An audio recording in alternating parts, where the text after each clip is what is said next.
Април 1941 година. Мечтата на поколения българи най-сетне се сбъдва. Идеалът за Сан-Стефанска България става реалност. Всички български земи отново са едно цяло. Премахнати са унизителните клаузи на Ньойския договор, разпокъсал българската нация.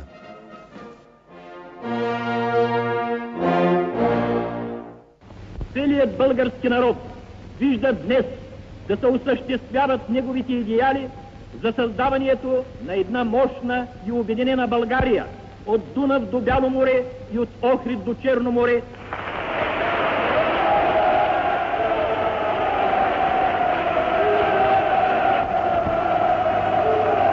На 20 април 1941 година, точно на Великден, българските войски са посрещнати като освободители от българите в Беломорска Тракия, Вардарска Македония и Западните покрайнини. Народната войска влезе в Охрид. Охридчани с радост разграбват народните знаменца. Войската иде.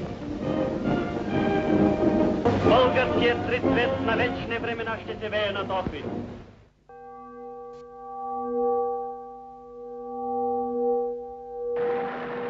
България успя да възвърне трите си изконни области, единствено като съюзник на Германия през Втората световна война. След разгрома на югославската и гръцката армия, земите до Пирот и Враня, по Вардарието и Беломорието са предоставени на българските власти от Третия райх. През 1941 просто друга перспектива не е имало. Историята по-късно няма да се произнесе еднозначно върху тези събития, макар че в народната памет това е времето на великото българско обединение. Едно искрено свидетелство от тогава и днес може да бъде прочетено в главната църква на Велес. Тази книга е купена през 1941 година, когато над македонската робска земя изгря многоочакваната свобода при царуването на Негово Величество Борис III, цар на българите. В Скопие на площад Цар Борис III се извършва символичното обединение на българския народ. Девойки, облечени в китни народни носии, отнасят пръст от Добруджа, Македония, Тракия и Западните покрайнини. Духовенството благославя и смесва тая пръст с пръста на майката Отечество. Както никоя земна сила не е в състояние да раздели тази напоена с българска кръв земя, така и никой не ще може да разпокъса вече обединеният български народ.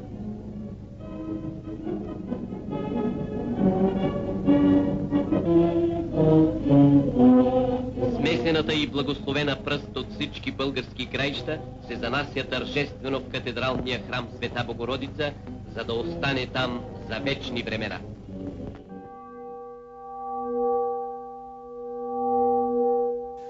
Единна и целокупна България просъществува само 4 години. През това време държавата ни полага изключителни грижи за новоосвободените земи. Само във Вардарска Македония са направени стопански инвестиции за 37 милиарда златни лева.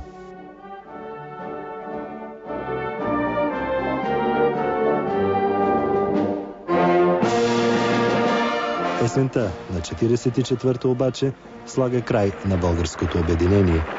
Югославия отново взима Вардарска Македония и Западните покрайнини. Гърция – Беломорието. 3 години по-късно Парижкият мирен договор потвърждава тази реалност. България е върната в старите си граници.